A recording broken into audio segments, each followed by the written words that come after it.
Chapter 71 Manners. You are listening at Novel Full. Audio. But as the two devoured their food, someone knocked gently on the table. Yi Qingxian looked up to see a stranger. The thin young man had a pair of delicate and long hands. He seemed steady and sure.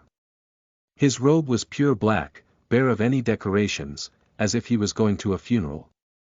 But there were no funerals at this school, and he seemed out of place. After he appeared, the cafeteria seemed to get colder, and the vague commotion became muted, as if they had become distant. "You're that Easterner." He stared at the youth, studying him. Yi Qingxian nodded. "That's me. I'm Richard." He reached out for a handshake. His hand felt cold like steel.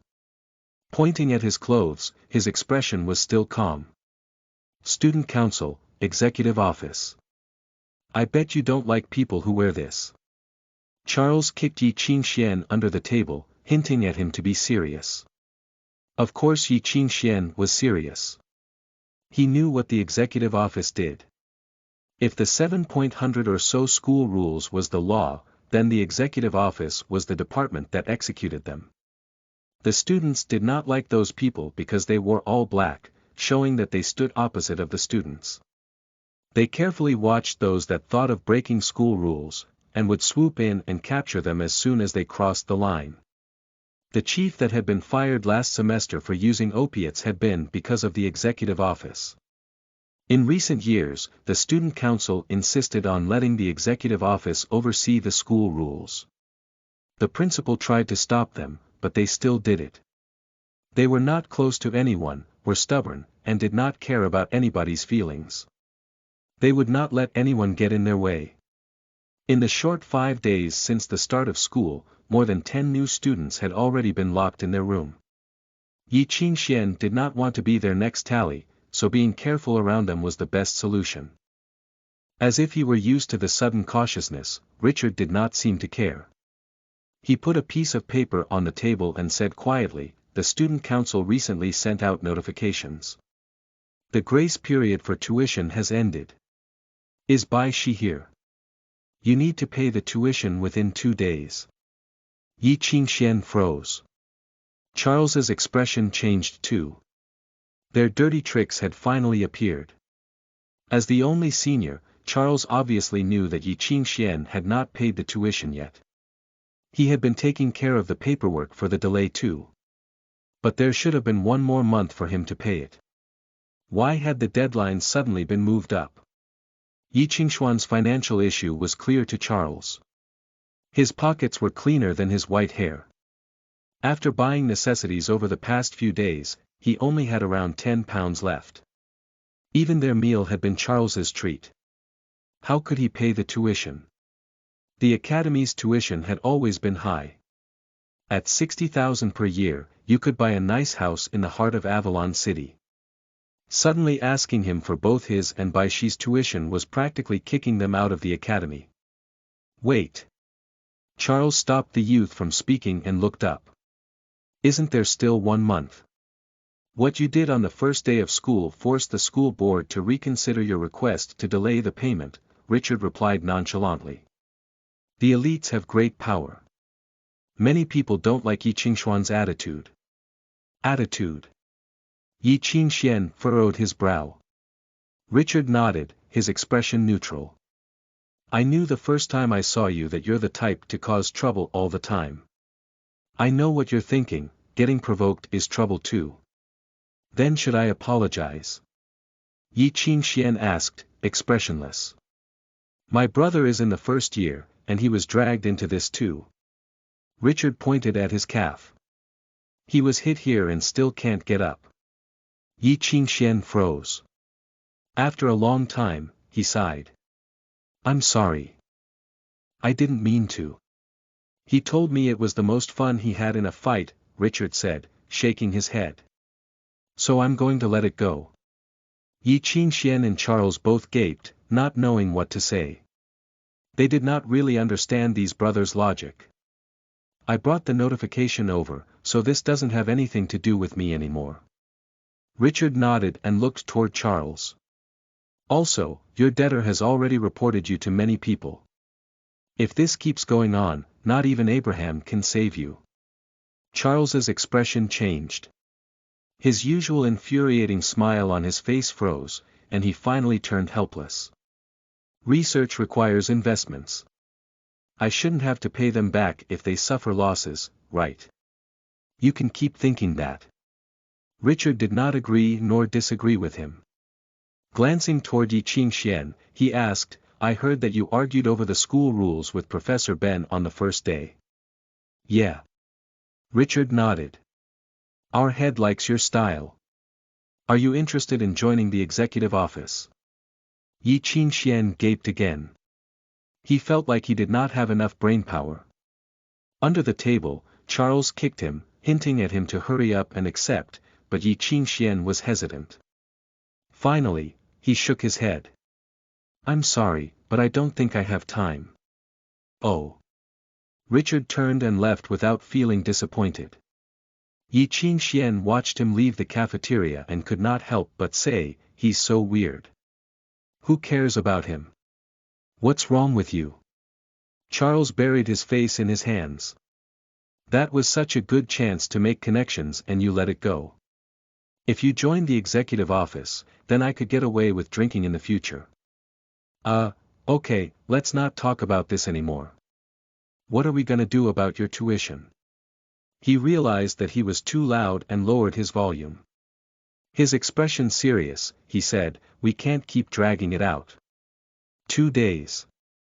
We can't get that much money even if our lives depend on it. Yi Qingxian blanched and scratched his head. Right. That's a problem. No sh*t. Of course. He grabbed his hair, freaking out. After counting his fingers, he nodded. You can borrow some from the professor. It won't be much though, maybe 20,000. I can get 5,000 and take you out to borrow more. With your credit, you should be able to get around 30,000. There's nothing to do about Baishi. She can only leave school temporarily. Hurry and help her apply for the government scholarship, and next year. Can't find enough money. A mocking voice from behind them made Charles's features twist. The guy who had challenged Yi Qingxian on Edmund's behalf, Bart, had appeared beside them. He looked down at the two and whistled. Seeing you two so frustrated, how do I put it? It's pretty interesting. He muttered in amazement. You're like a dazed duck just over this small amount of money. Here he quacked like a duck, his voice dripping with mockery. You need something. Yi Qingxian gazed at him. Leave if you don't. Hey, why are you so unfriendly? But I suppose it's natural for downtown rednecks not to have any manners. Bart sighed dramatically. Purposely looking for trouble, he pulled a chair over and sat down. He swiped the tabletop with a finger and his face twisted in disgust. I don't want to be in this smelly place either, so let me just get to the point. Yi Qingxian remained silent and gazed at him coolly. His eyes reminded Bart of Yi Qingxuan's calm and cool demeanor when he had been fighting the other day. Bart was taken aback. He could not help but snort. Yi Qingxian was still proud, but it would be a different story in a few days. Edmund said that if you're willing to apologize at the public lecture, he will consider forgiving you, and let you go. Bart paused, his lips curling into a taunting smile. The kind of apology with kneeling. You understand, right? Really? Yi Qingxian still did not react and just said, how about this? If he's willing to kneel and apologize to me, I can consider letting him go too. Yi Qingxuan's calm voice entered Bart's ears and his smile froze, and gradually turned menacing. You don't know who you're messing with. I'll tell him exactly what you said. Maybe he can come personally next time, Yi Qingxian suggested genuinely. I mean, I can't carry a brick with me wherever I go. The lower class is always so lowly. Do you know who you are? You want the Adrian family to look you in the eye. You don't qualify. Saying this, Bart glanced over at Charles. You're going to disgrace the academy too, especially if you keep hanging out with the academy's embarrassments. Yi Qingxian froze, but Charles's expression changed. Seeing it, Bart realized something and his smile became even more vicious. Oh, you didn't tell him yet. None of your business, Charles said through his teeth. It's okay, I understand. You're afraid of him knowing that you're useless. Bart looked at Charles and snickered. It's our first meeting, but I've heard of you. The legendary genius who reached rhythm level in 1 month, but was stuck there for more than 10 years, getting held back until now. You're not even a musician. You're still here after all these years. It's shameless. Don't you feel embarrassed? Charles did not reply, the smile on his face was fading away. What, did I say something wrong? Bart's confidence grew. Don't forget, you also. Ping. There was a sound on the table, and a flash of silver flew past. Cut off, Bart looked down in surprise and was stunned. He saw the youth slowly open his fist, the handle of a fork shaking on the tabletop. But the fork was right between his fingers. When the fork shook, he could feel the metallic coldness, bits of pepper and salt on his skin. Since it's our first meeting, you shouldn't try to make conversation if I haven't introduced you to him, Yi Qingxian said lightly. Otherwise, it's impolite and you'll seem uncultured. Do you understand? But Bart could not hear him. He could only stare at the fork's shadow. A fork. A fork. A fork. The shaking silver light flashed in his eyes until he finally processed everything. Stumbling back, he almost fell flat on his back. His expression changed from fury to embarrassment, his face finally turning white from fear. You dare to fight me? Why not? I still have a knife here. Yi Qingxian looked down at the metal in his hands. He twirled the knife on his fingertips and suddenly stopped. I don't know if you're worthy enough to look it in the eye. You're going to regret it. I swear, Bart growled from between his teeth and left in anger. Watching as Bart stalked out the door, Yi Qingxian pulled the fork out from the table and put it back on his plate. What date is it? August 17th, Charles replied listlessly. Oh, it should be all right.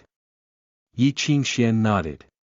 Wiping his mouth with a napkin, he rose. Let's go. Charles blanched. Where? To get some money and pay the tuition. We can pay back your debtors too. Chapter 72 Exchange. You are listening at novelfull.audio. It was afternoon in Avalon's downtown. On the busy street, a white stone building took up much of Avalon's Golden Mile. The front yard within the black gates was empty. Guarded by 2 statues of saints at the end of the yard, the front door of the Musician Union was always open. Even in the daytime, the candles were lit, exuding a vague coldness and seriousness. Here, people came and went in silence. In the stern atmosphere, everyone seemed grave and serious. This was the Musician Union's branch in Avalon. Across the street was the Westminster Church. Different from the Musician Union's silence, the church was bustling and full of commotion. There was an endless stream of religious followers coming over in carriages, or merchants going to exchange, or store their money orders or holy emblems. For hundreds of years, these 2 landmarks stood beside Avalon's Royal Avenue. One protected the kingdom from demons. The other maintained the economy and livelihood of Anglo's people, supporting the kingdom with the royalty. But now, a few elites sat impatiently in a fancy carriage before the Musician Union's door. That's what he said. Edmund's eyes were ice cold. His face was still bruised and swollen, and he looked laughable. But the coldness in his eyes sent chills down Bart's spine. That's right. Bart grit his teeth. He said he wants you to kneel in apology and forever be the Academy's laughingstock. If that's the case, then we won't keep them. Edmund's eyes became even more poisonous. Seems like I was too na.ve. After all, They're scum and we shouldn't expect them to know their place. You want to. Bart's muscles twitched and he broke off. Bart. Edmund's swollen eyelids lifted upward slightly. You know that it's always possible to make a mistake during a face-off. The academy always has slots for the wounded or dead. Bart remained silent. They were in the carriage, but he seemed to smell the vile scent of the sewer.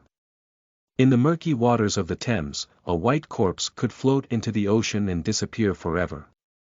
What a pity that the girl, so white and delicate, would disappear into the sewer. Let them be cocky for a few more days. Life is short, after all. The corners of Edmund's lips twisted. Wait for my uncle to come back, and I'll show them. Are you sure? Bart asked quietly. What if your uncle doesn't care about this? That's impossible. He rubbed his throbbing nose. My uncle loves me the most in the family. He won't let a redneck mess with me. Edmund's eyes flashed. Just wait until I get the dragon breath ring, and that mutt will see what the end of the world is like. Not even the teachers there will be able to save him. As they waited, the servant at the corner of the street noticed something. He waved his hat in the direction of the carriage. Everyone straightened. He's coming. Under everyone's intense gaze, a column of horses galloped out of the crowd. On the strictly monitored Royal Avenue, the group of men clad in grey cloaks galloped over on their stallions. As if they had rode through wind and dust, there was a layer of frost on everyone's faces. Some of the burly men held swords, while others had bows and arrows forbidden to commoners. Some were wounded, blood seeping through their bandages. The most shocking were the heads that hung from their saddles. The faces were hidden behind scraggly hair. For sharp teeth gleamed from within their wide mouths. 2 pointed ears were on each side. Moon Fae. They were the dark family that fell from mankind, a twisted demon tribe created by the Dark Mother. Often disguising themselves as humans, these creatures that hid within society were always on the list of the musician union's wanted list. These seemingly elegant creatures, skilled in archery and swordsmanship, would turn into blood-sucking monsters, unable to control their thirst under the moonlight. Following the middle-aged man at the head, they stopped before the musician union's entrance. He jumped off his horse and handed his dusty cloak to his servant. Under his cloak, his elite hunting gear did not show any sign of travel or wear. Taking off his bloody gloves, he replaced them with new pure white gloves. Instantly, he transformed from a weary traveler back into an elite. Seeing him, Edmund's eyes lit up. Uncle. Outside the door, the man conversed happily with his men. When he entered the Union, he heard a voice behind him. Uncle. Uncle Bradley. The man halted. Turning back, his eyes lit up. Little Edmund. Long time no see. He smiled widely as he walked toward his nephew, pride written all over his face. I heard that you were accepted by the Royal Academy of Music. I was happy for you when I heard the news. Are you here to welcome me back? He hugged his nephew. After studying him, his brows furrowed. What happened to your face? Nothing. Edmund smiled like a little boy. I heard that you went to take care of the group of Moon Fae. How was it? I've been praying for you to come back quickly.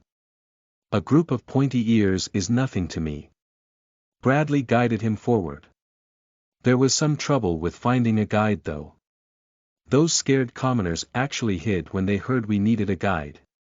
Such a disgrace to Anglo. Those commoners dared to refuse an elite's recruitment. Edmund asked in shock. Bradley huffed coldly. Her Highness is too soft with those people calling for human rights. Even the peasants and slaves are getting uppity. But don't worry, I have the intelligence and techniques to teach them. Let's stop talking about these unimportant matters. The contribution points for this mission are worth my effort. He entered the Hall of the Union. Studying the list on the pillar, his eyes lit up. It's time to reap the rewards after working hard for so long. There were always 3 stone tablets in the center of the musician union's hall. They had already been there before the building had been constructed. As the building was built, different equipment and ether worked on the tablets. In the end, a dozen alchemy musicians worked together and carved a music score with a few hundred syllables and finally created the end result. The 3 tablets could display something different according to what the musician played. One of them recorded all rewarding missions and the contribution points that could be had after completion. This included attacks on natural catastrophes, capturing of dark musicians, and removing the demons that appeared. The one in the center displayed the rewards. One could exchange contribution points for alchemy equipment, instruments, and musical scores. This included the handwritten notes of masters and saints, classic scores such as the Goldberg Variations and Missa Solemnis in D, and legendary instruments made by saints. If one had enough points, they could exchange them for practically mythical instruments such as Heaven's Horn. The last tablet showed the ranking of musicians worldwide. The sacred city ranked a musician according to the missions they accomplished, and their actions. The musician could decide whether or not to display it. Of course, the top of the ranking was always the 3 kings. Following them were Haydn, Chopin, Xuanhuan, Boya, and other saints. This was why the musician union existed. Through everyone's cooperation and hard work, all resources could be kept in the same place to encourage naturally arrogant musicians to do something real for the world. This time, Bradley was willing to go out for 1 month to obtain a rare alchemy item, double snake time meter. Of the 7 major schools of musicians, the school of summoning controlled beasts, the school of choir searched for the meaning of life, the school of illusions was immersed in the non-existent, the school of mind controlled the mind and soul, the school of revelation thirsted for the future, the school of abstinence focused on ether. Of these, the most popular school was undeniably the school of modifications. The musicians of this school were experts at controlling all living organisms' nature and changes. This included the crazily powerful and dangerous battle musicians and the alchemist musicians who could create alchemy equipment and instruments with runes and music. In addition to his own power, this type of musician also needed other items. If he had good equipment, an average 3rd-level musician could even break through the barrier of knowledge and gain the upper hand over a resonance-level musician. Alchemy equipment had always been considered rare. They were snatched up as soon as they went on the market. Those that could be on the exchange list were considered the best of best. Some of them could help the musician like the wind, or activate different music scores. Others could boost a musician's power. This included the double snake time meter that Bradley had been pining for recently. The 3rd movement of the Brandenburgische Concert was carved onto it. One of its features was that the musician's sense of ether would double within 1 minute. It was ineffective to musicians above level 6, and could only be used once per week, but it was enough to make everyone crazy for it. If someone timed things correctly during a fight, and let his ether sense and control double instantly, even just 1 minute could turn the fight around completely. Such treasured equipment obviously had a price. It costed 2,000 points, but it was truly underpriced. Most people would never give up something like this, but the seller had been stuck at the musician level for too long and had no hope of enlightenment. He decided to go full out, and saved up his points to exchange for material needed for the resonance ceremony and break through the barrier of knowledge. Otherwise, he would never sell his treasure at the musician union. If other people knew, they would definitely fight Bradley for it.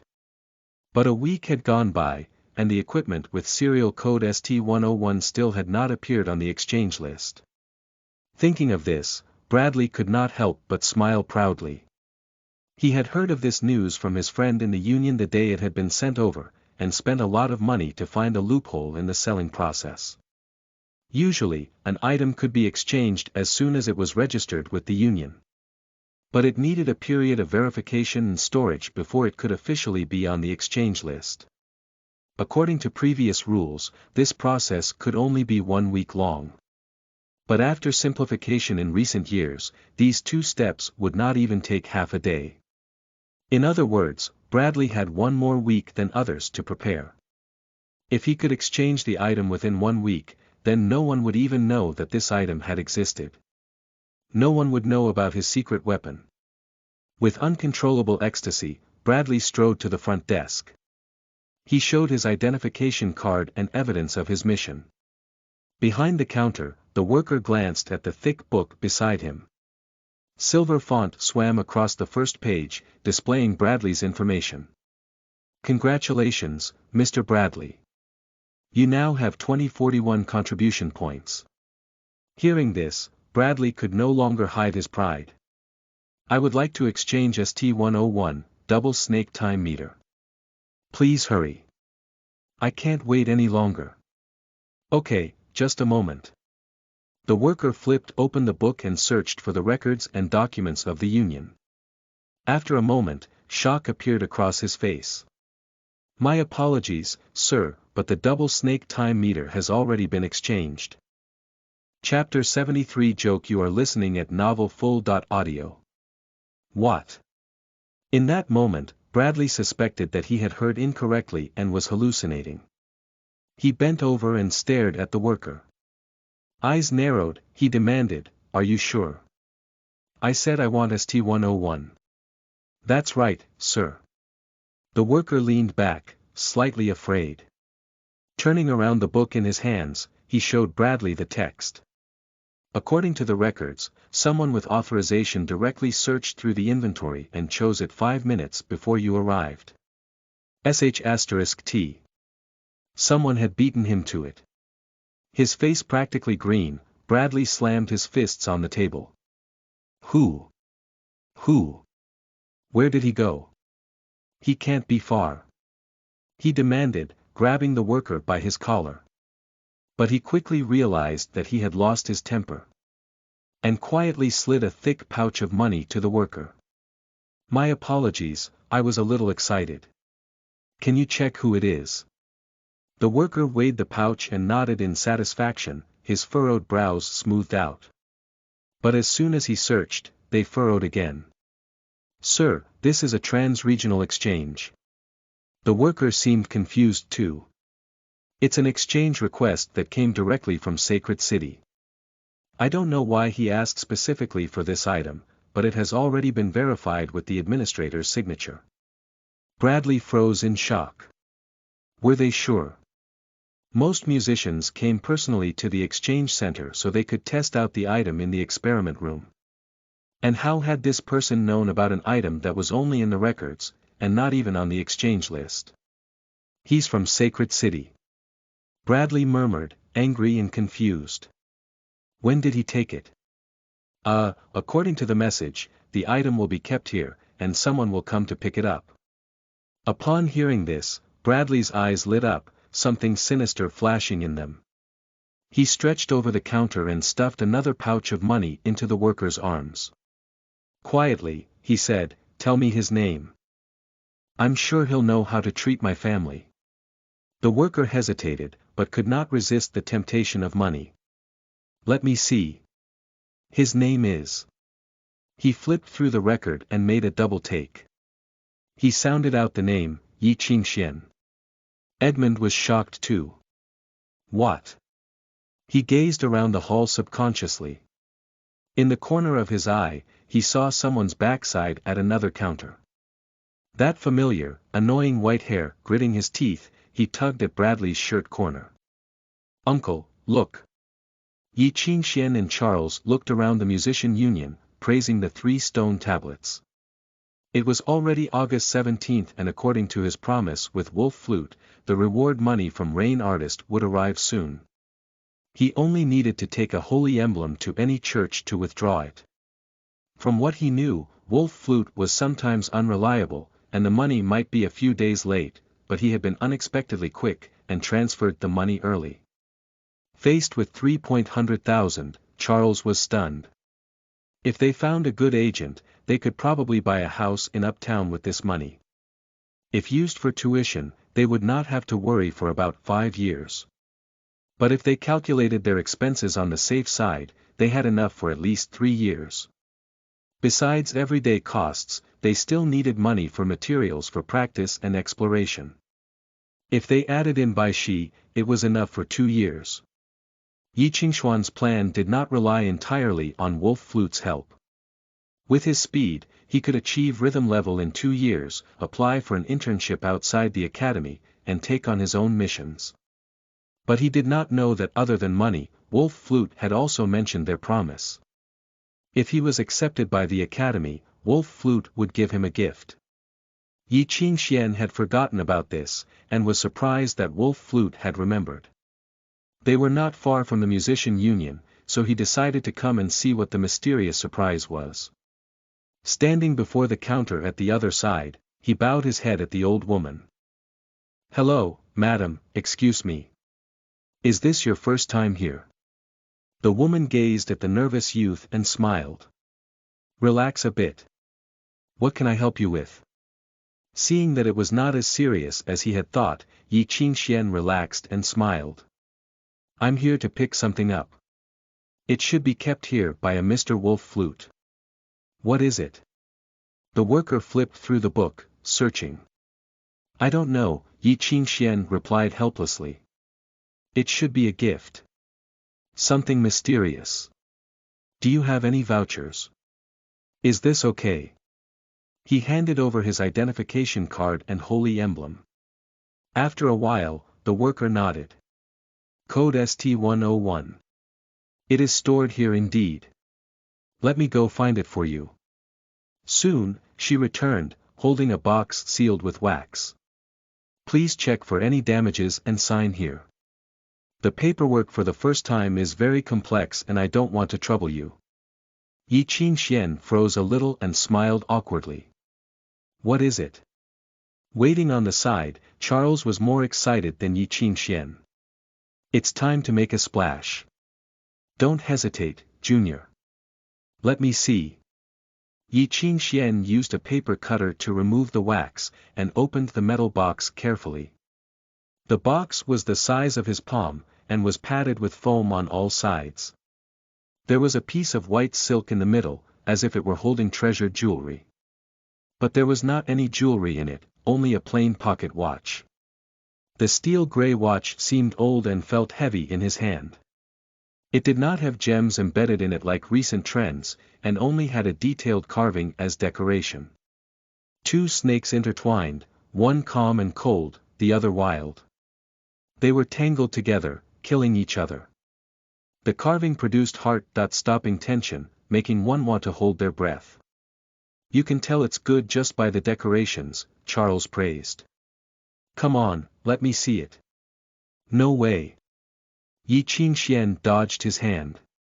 Using his knowledge from working in the clock shop, he flipped open the lid and studied the rotary table inside. The needle was still ticking steadily. Xuanhuan looked up at the clock and saw that the time was accurate. He thought that perhaps someone at the union adjusted the time, but then he realized that there was no knob to adjust. If one wanted to, he would have the open the entire thing and adjust the core. But the seam was still wound tight, and it was clear that no one had opened it. Not even a speck of dust could get through the seam. Xuanhuan could only use the reflection to see that it was there. So it had never been adjusted since its creation, but it had the exact time. BDNV, amazing precision.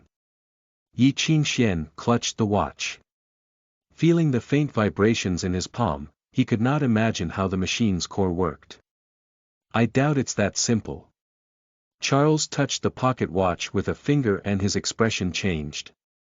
"There's..." A voice sounded from the side, cutting Charles off. "Sir, can I have a moment with you?" A well-dressed middle-aged man had appeared beside him. His smile was warm and his voice was soft and deep, but not far away was Edmund, his expression much uglier. Seeing Edmund, Xuanhuan furrowed his brows, not wanting to deal with him. "I'm sorry, but I'm a bit short on time." He glanced at Bradley. "What's the matter?" Although seeing that the youth did not want to talk to him, Bradley's expression was still gentle and warm. Putting his hand to his chest in apology, he said, "I'm sorry for bothering you." The thing is, the double snake time meter in your hands is very important to me.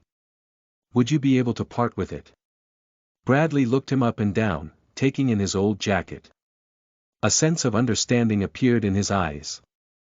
He took out a check. I can buy it from you for £50,000. TCH, did you forget a zero? Charles could not help but laugh. He nudged the youth's shoulder. Junior, sell it to me. I'll give you 60,000. You. Anger flashed through Bradley's eyes, but it disappeared quickly. It's called double snake time meter. Sounds nice. Yi Qingxian studied the watch in his hands. And sir, isn't your price a little low? 50,000 for a stupid watch is good enough for you, Edmund said coldly. Just see it as our charity. When he finished, he felt the glare from his uncle. His expression instantly changed and he shut up obediently. Ha, really? Yi Qingxian laughed and held up his hand. The shell looks like metal, but it's actually ancient silver. The most obvious sign is the rare spots. Lapis like this isn't mined often. 1 gram should be around 700 pounds. This watch is around 50 grams, so the price should be at least 35,000. I didn't check, but the watch core for an ancient silver shell should at least be made by the top mechanic in the West.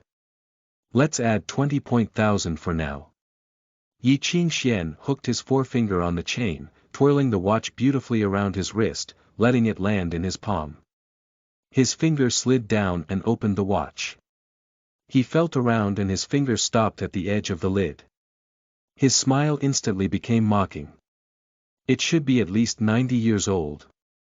If we ignore everything else and just look at the wear and use on the surface, it's clearly an antique.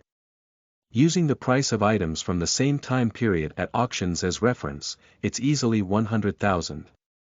If the watch core is marked by a famous craftsman, the price can soar even more.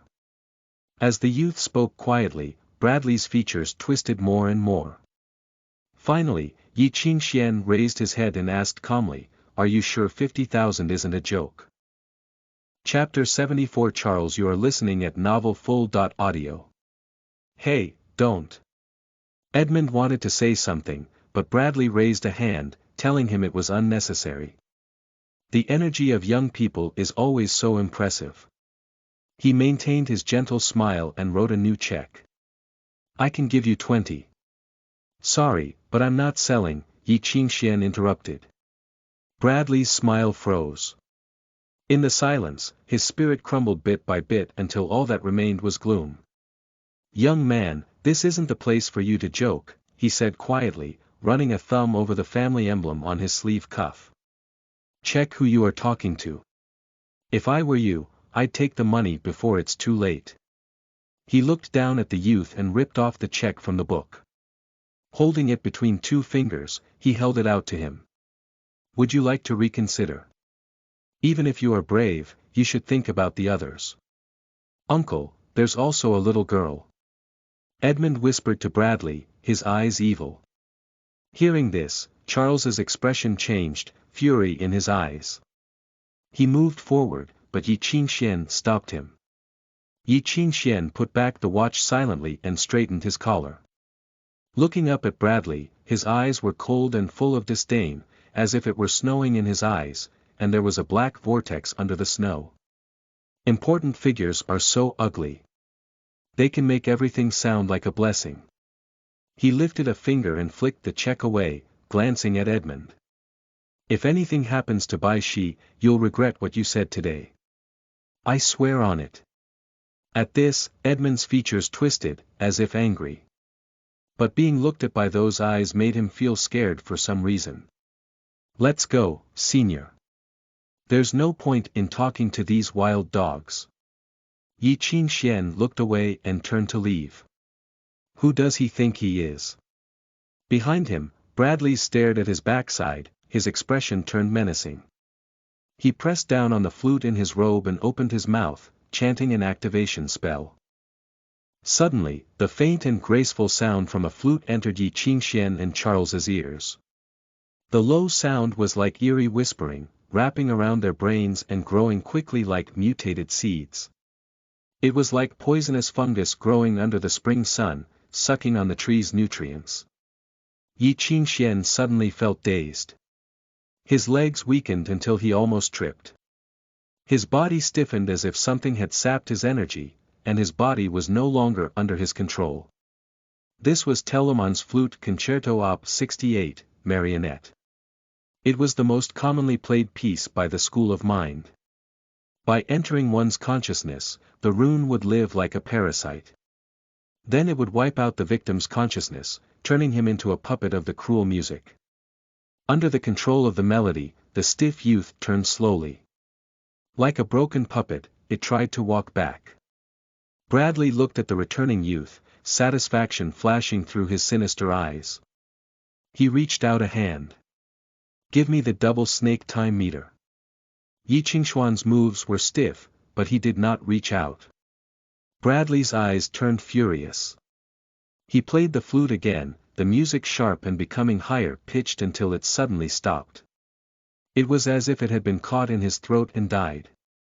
"Hey, Mr. Bradley, long time no see." Bradley's expression froze because a hand reached out from before and rested on his shoulder. The man who seemed to be wandering casually hung on to Bradley like he had no bones and whispered, "I know you have been out for a long time, but you haven't forgotten about the rules, right?" The deep voice sent a chill down Bradley's spine and his arm trembled. A hand was on the flute in his arms, and ether radiated from that palm. It had the ability of rust and could destroy his beloved instrument in a second. There were many rules in the musician union, but not many were really that important. Of the few that had punishments, the gravest was that no matter the circumstances, one may not fight in the musician union. Mr. A. Administrator. He turned stiffly and said quietly, "I believe this is a misunderstanding. Perhaps. Should we speak somewhere else?" The administrator smiled and pulled him to the side. Bradley instinctively tried to struggle, but he could not get free. The hand was like iron. The administrator turned to look at him. "I said, let's speak somewhere else. Did you not hear me?" Standing outside the door, emotions battled across Bradley's face. The administrator pulled a lighter from his pocket and casually lit his pipe. He smoked a bit, blowing out puffs of smoke. Sighing, he said, "I don't care what happened between you and that kid, but you better pray that nothing happens to him in Avalon over the next few days." Bradley flinched, his face darkening. "Avalon is so big. It might not be me who did it." "Avalon is so big, but why did you choose this place to pick a fight?" the administrator asked in reply, but Bradley could not answer. "Also, fighting with two students in the musician union will result in a fine. Would you have any complaints if I deducted 2,000 contribution points?" Bradley gritted his teeth and remained silent. His expression kept changing, but he did not reply. "Then that's that. You can go now." The administrator waved, but his expression turned confused after seeing the man not leave. "Why are you still here? Do you want a ticket?" Bradley glared at him. After a long time, he spat out, "My family will remember your gift." Then he turned and took Edmund away with him. The administrator only had one thing to say in response, "Ha." A long time later, Yi Qingxian finally recovered from his numbness. Runes glowed on Charles's hands, flashing with faint electricity. He massaged Yi Qingxuan's shoulders caringly. "Junior, are you okay? Does anywhere else hurt?" Yi Qingxian rubbed his face contorted by the electric shock and rolled his eyes. "Senior, if you keep massaging me, I'm going to die." "Hee, I'm just trying to care for you." Charles stopped the electricity and laughed stupidly. "Seems like you've recovered." The administrator walked in and nodded, seeing the two of them. "If you're okay, then go back. Don't worry, this is Avalon and that guy won't try anything." Thanks." Yi Qingxian looked at him, not sure what to say. Charles, on the other hand, tackled the man, saying, "I would have brought fruit if I knew you were going to be here." The administrator pushed the idiot away and sighed. "Call me administrator, or Mr. Bayer. There's no need to thank me. It's the union's rule." He patted Xuanhuan's shoulder. "I have matters to attend to, but you can come visit if you have time." He looked at Charles, "And you, remember to bring fruit next time. I've been a little stressed recently." "Of course. What do you like to eat? I'll go see if Modifications has anything in their backyard. Or I can go to Revelations." Charles waved, sadly saying farewell. Xuanhuan groaned inside. All Charles thought about all day was stealing from people's backyards. Bayer stood before the window in his office and watched as the youth walked away. But when his eyes fell on Charles, he became doubtful. Bradley's music was targeted at both of them, he had sensed it clearly. But why had Xuanhuan been hit, but that annoying idiot was okay? Did Bradley lose control? He muttered to himself, holding onto his chin. Xuanhuan remembered that this road was bustling with people at noon. It was so loud, as if the entire world's noise was playing there. But now it was dusk, and the crowds had disappeared. Even Charles seemed quieter. He lowered his head as he walked, kicking at pebbles. "Are you okay?" Xuanhuan looked at him, feeling that something was off. "Yeah, I'm fine." Charles scratched his head, but would not look at him. Xuanhuan shook his head. "If you're okay, then you'd say, 'Junior, you care for me so much. I'm so touched,' and other stupid things. But it's clear you're not okay now. Is it because of the union?" "Pretty much," Charles murmured. "Professor always told me that I'm a senior now, so I have to care for you too. But all I can do is joke around and make you laugh. I can't do anything else." He paused and kicked a pebble under his foot. "Because I'm useless, you know." Xuanhuan froze, thinking of Bart's words in the cafeteria and Charles's disheartened state.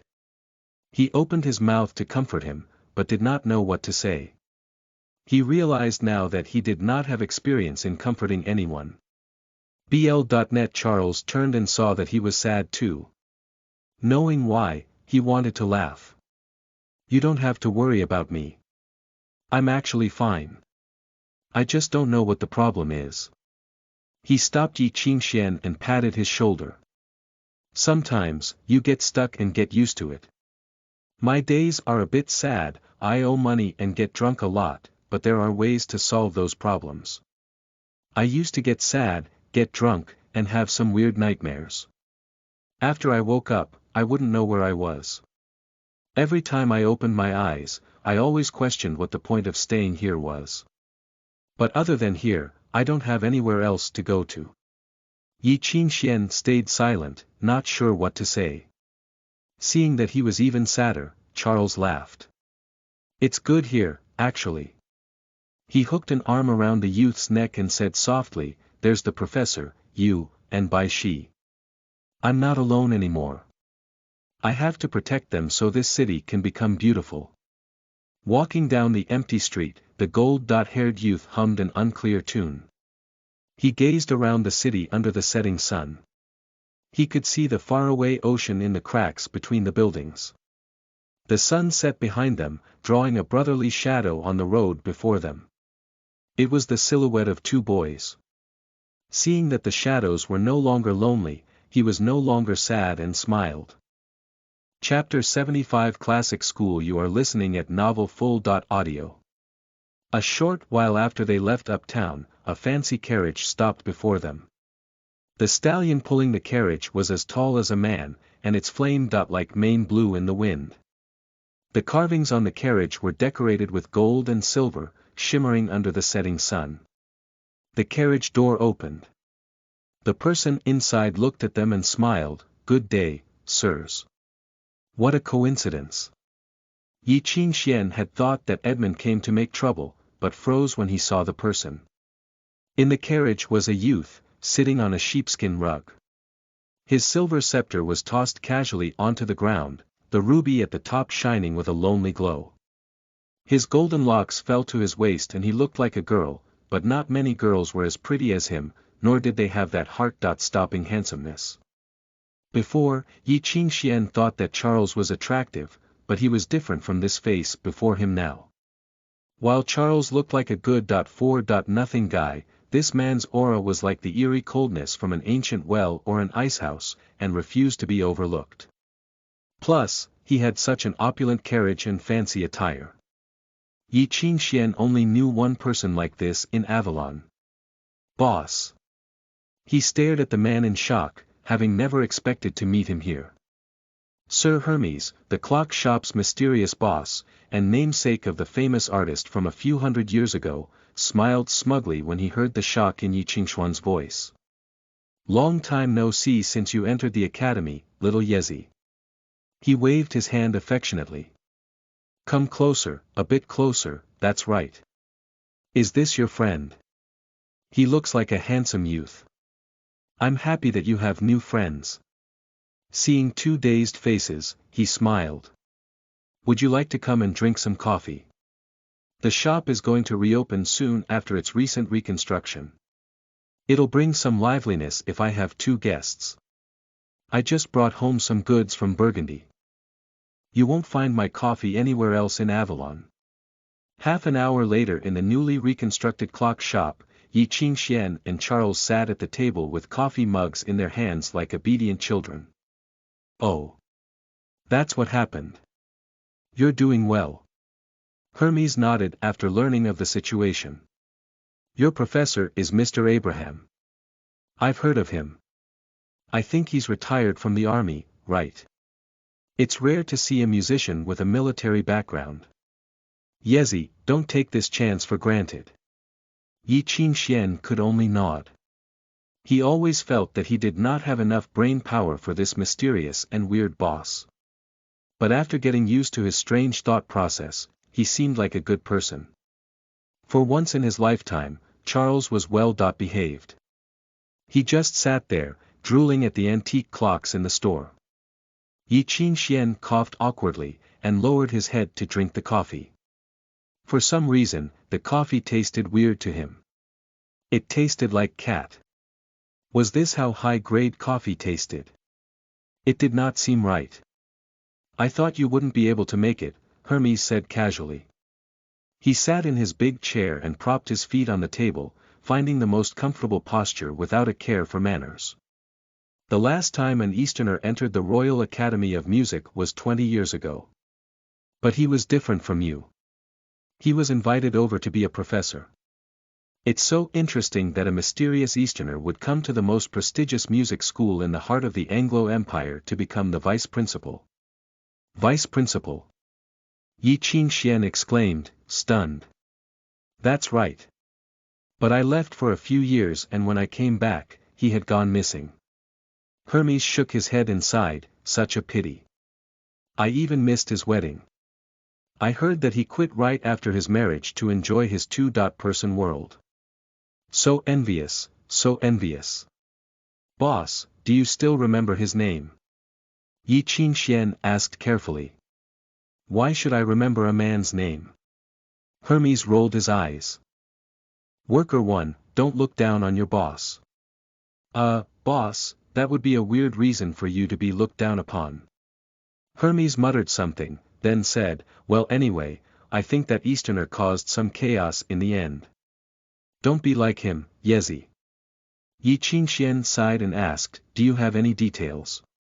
You'll have to check your school's records. Doesn't the library have archives of most staff? The youth shook his head. The school's library isn't for students. Actually, there's a way if you really want to see, Charles said from the side. If you're the concertmaster of the grade, you can choose any one day to enter the library and read material with a secrecy level of 4 or lower. This includes beginner music scores from any school, notes and material under resonance level. Of course, if you're crazy enough to want to read people's profiles, it's okay too. Yi Qingxian froze. Concertmaster. How do you do that? See who's most attractive. Just kidding. Charles shrugged. Of course you win the title by fighting. If you beat everyone, then you're the concertmaster. Are there any rules?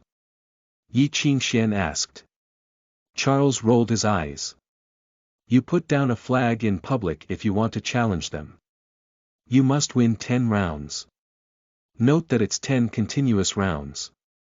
You have to fight as a musician. Yezi, don't even think about it. You have no chance now, right? You should wait at least half a year. Yi Qingxian thought for a long time and finally said softly, it doesn't sound that hard.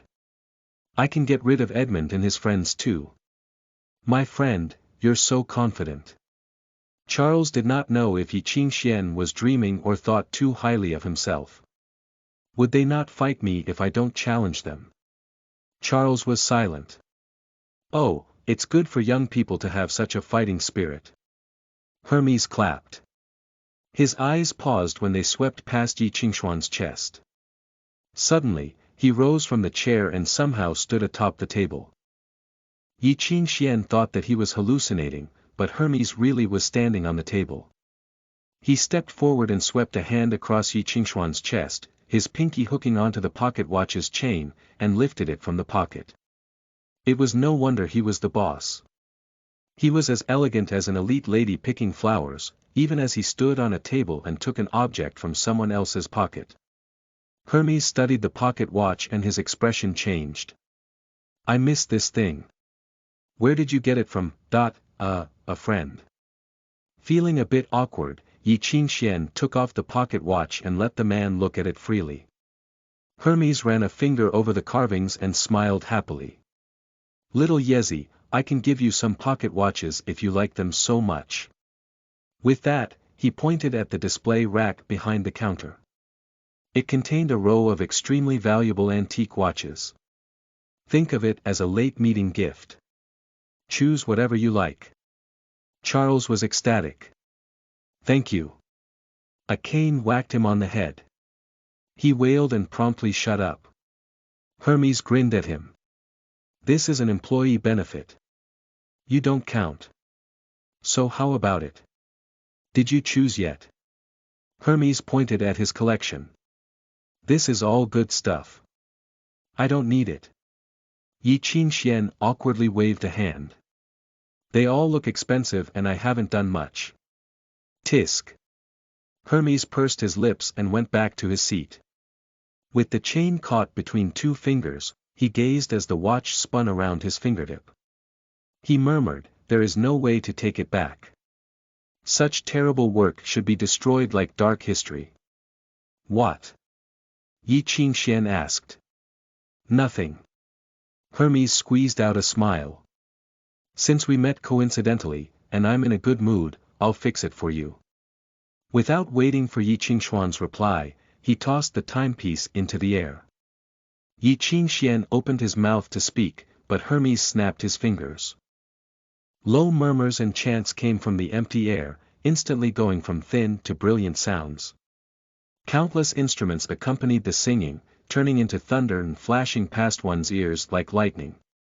Amongst the countless chanting voices was the voice of an old man. Time, please pause, because you are so beautiful. And so, everything stopped. Everything froze in the air, as if a drop of amber from the sky had embalmed the entire shop. All change was forced to stop, and the river of time froze as well. Catastrophe-level music score, movement 4 of Faust, had begun. Dearest friends, all theory is gray. Only the tree of life is forever green. Transformed into the music score's demon, Mephistopheles, Hermes smiled as he reached out and lightly touched the watch in the air. The outer layer fell off instantly, from the shell to the complex watch core. As if he had taken a nap, Yi Qingxian blinked and saw the pocket watch fall back into Hermes's hand. Here you go. Hermes smiled as if his prank had succeeded. It was just a joke. Don't take it too seriously. Can I say that I'm used to it? Yi Qingxian muttered. Oh right, I almost forgot something. Hermes pushed himself up with his cane, and rifled through one cabinet after another, leaving a trail of destruction. Yi Qingxian watched dumbly as he kept looking for something. Finally, he kicked down a heavy leather suitcase from the loft. The case seemed to have gone through wear and tear and was covered in dust. Yi Qingxian had always put his mattress on it when he used to live here. He had never thought to open the heavy thing and see what was inside. Now, the leather suitcase fell onto the floor. The old leather cracked open, emitting the moldy smell of old books. Here. Don't say that I didn't help you. Hermes knocked against the suitcase with his cane. You can choose some from this pile of trash. What is it? Hermes chuckled. Guess. 10 minutes later, the burly Seton pushed open the door and was met with a mess, as if a tornado had swept through the room. Hermes sat in the mess, casually drinking coffee. Hey, Seton. You're back. Seton grimaced even more. You brought more weird stuff out. Of course not. I just thought of the weird stuff I had collected before and took them out to organize and toss them. Hearing Hermes's careless tone, Seton pursed his lips. He picked up a practically rotted book from the ground and tried to read the title. Music, Equal Temperament, Record. What is this? Oh, old teaching material eliminated over time, Hermes lamented. They're just books that should be buried under heaps of paper, or are records that some think are worth nothing. It's really bad to be a hoarder. Why did I collect so many things like a squirrel? Speak more clearly. Okay, Hermes sighed. You know, all modern schools of music are built on the theory of equal temperament, right? Compared to previous rules, equal temperament created a new free body. It was 100 times easier to learn and practice. With this as the base, we created the 9 levels of musicians that we know now, and other rankings. But the problem is, what did the musicians, or wizards, do before the equal temperament? With this. Seton looked at the moldy thing in his hands. That's right. Hermes nodded. Basic musician theory had not yet been refined in the late Dark Ages. The 7 major schools hadn't been created yet. It was still the classic era. The theory of ether sensing didn't exist yet. The main theory at that time was the chaos theory. It was the principle that ether could not be measured. Since you couldn't measure ether, then you could only keep trying. And so the wizards believed that the more records they collected, the more accurate their calculations would be. This created a problem, a surplus of resources created without standardization. Imagine an amateur musician who wants to learn the rune for fire. He would have to try thousands of different spells. So the school of classics quickly died out after equal temperament appeared. What you have in your hands right now is one of the useless, helpful things they left behind. As he finished, a familiar look appeared on Hermes's face. It was the innocent smile of a child whose prank had succeeded. There was a bit of pride, a bit of secret joy, and uncontrollable happiness. I can't wait. Hermes looked out the window and murmured, 20.6 runes and more than 4,800 spells. To memorize so many syllables, I think someone's brain is going to burst. Chapter 76 Xuanhuan Underground Palace. You are listening at novelfull.audio. 6 days later on Friday, the hot afternoon sun shone down from the sky blindingly. Brian and Dominic stood in the shade of the ancient building's entrance, quietly watching the students that had gathered at the square. There are quite a few new students this year. Dominic looked into the eyes of the boys and girls. It's clear that they're more troublesome too. Brian smiled and went along with Dominic's words, maybe they want to hurry and see how the real musician world is. That would all depend on Mr. Dominic's guidance. Dominic stayed silent, raising a hand to feel the scar under his mottled white hair. Maybe it was the hot weather, but he felt pain stretching from his forehead to the scar on the back of his head. But hearing real musician world made him want to laugh. If they really want to see how the musician world really is, why don't they go to the battlefield? His mouth cracked open and his hoarse laughter was like a wheeze, full of unhappiness. See some blood, see some corpses, learn the color of bone and organs, get used to the smell of blood, and then you can say you've seen the world. These weak challenges and fights only give you the right to talk at banquets. In the silence, Brian felt a chill down his spine. He did not know if it was the eerie coldness from the ancient building behind him, or because of the old man's laughter. He leaned back in fear and suddenly became angry, wrinkling his nose in disgust. It was brash on his part to talk to an old guy from the battlefield. Other than killing people, he could only guard the door like a dog. Suddenly, Dominic turned his head and stared at Brian with an eye covered with white substance like a nebula. A faint smile ghosted his wrinkled face. Are you angry? I smell anger. Under the gaze of an eye that had witnessed the underworld, Brian's face paled and he stepped back subconsciously. He forced out a smile. It must be a misunderstanding. This D*Ned battle dog has such sharp senses even when he's this old. Brian thought to himself. Ha, really? Dominic laughed and decided to stop playing with this frightened child. He said in his hoarse voice, the school board has nothing to do with me. I'm just a guard, and I don't care about anything else. Since they know that I'm stubborn and sent me an assistant, you can take care of everything else. Including class. Brian's face changed, mixed between uncontrollable happiness and shock. He thought it would have taken some time to take the power from that guy who did not even care about the school board. But he had never imagined that his dream would come true on his first day. Was it really that easy? It seemed that even this stubborn man knew to watch the wind. Seeing the principal fall out of favor, Dominic had cleverly decided to give in. Brian tried to keep a stern expression and asked humbly, is that okay? Why not?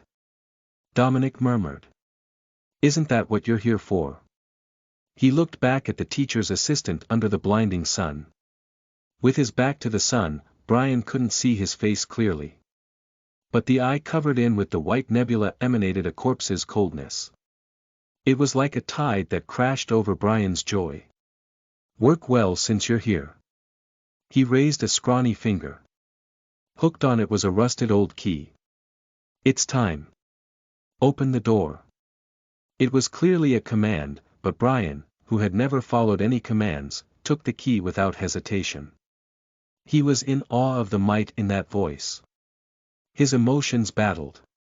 For the first time, he felt that his mission from the school board would not be so easy. The rough key, at least 2 fingers width wide, scraped in the keyhole. The sharp sound pierced Brian's ears. He used all his energy, twisting it bit by bit. The towering bronze door opened with a shudder, as if woken up by the turning wheels inside. Powerful shaking came from the bar and keyhole. Every shudder made Brian feel as if his bones were rubbing against each other. Finally, the ancient door cracked open. Behind the door, the world was pitch black. An eerie breeze blew out of the darkness, bringing with it the smell of something rotting. Brian stepped back, as if shaken by something in the darkness.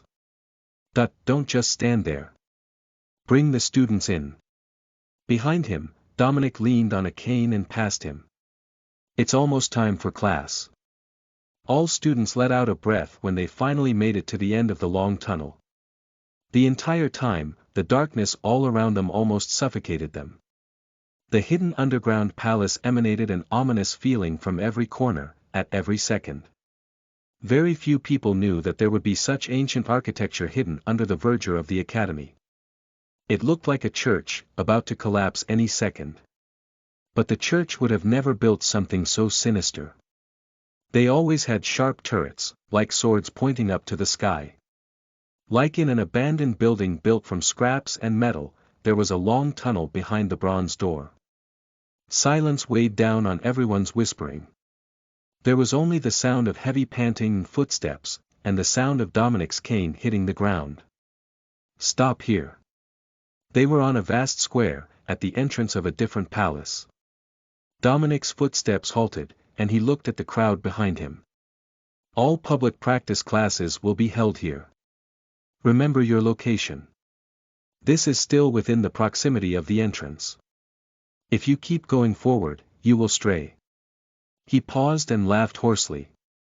If you get lost here, no one will be able to find you, or find the pieces of your body and put you back together. He raised a hand and grasped the rope of an alarm. He pulled, and the alarm went off instantly. The sharp ringing pierced everyone's eardrums. But then, some people yelped in shock. The ether in the air suddenly woke up and became active. As if freed from its shackles, it started accepting its sense and control again. Following that, light appeared in the darkness. Silver flames ignited above the dome, and the ancient candles glowed. The growing light chased away the darkness, and also illuminated the menacing statues and faded art. When these half-human, half-snake, or otherwise mutated statues became visible, everyone gasped. They were not in an underground palace. They were in a tomb. It was a tomb that had buried a legend. Brian stared at the darker places and his breathing quickened. The legends were true. Legend said that after King Arthur died, his famous sword in the stone, the one that killed the catastrophe Red Dragon and created Anglo, and the armor and weapons of the Round Table Knights were sealed in the deepest parts of the academy.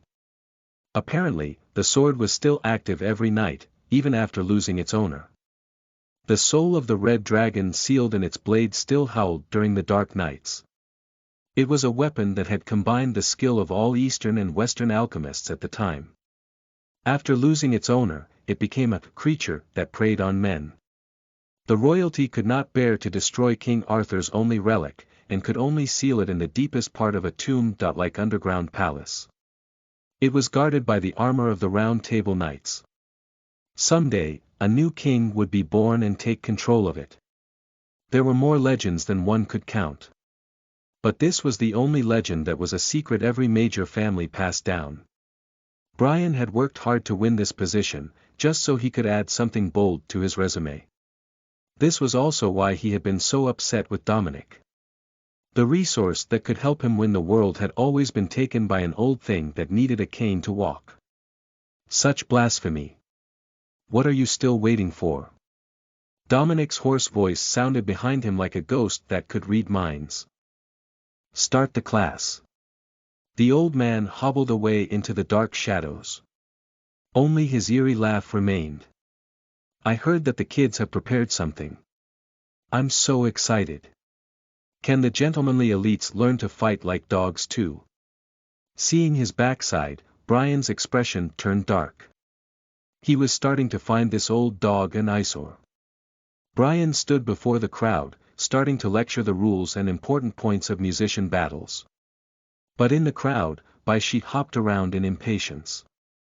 Everyone around them had an idea of what was going to happen that day. They sent over troubled and pitiful gazes.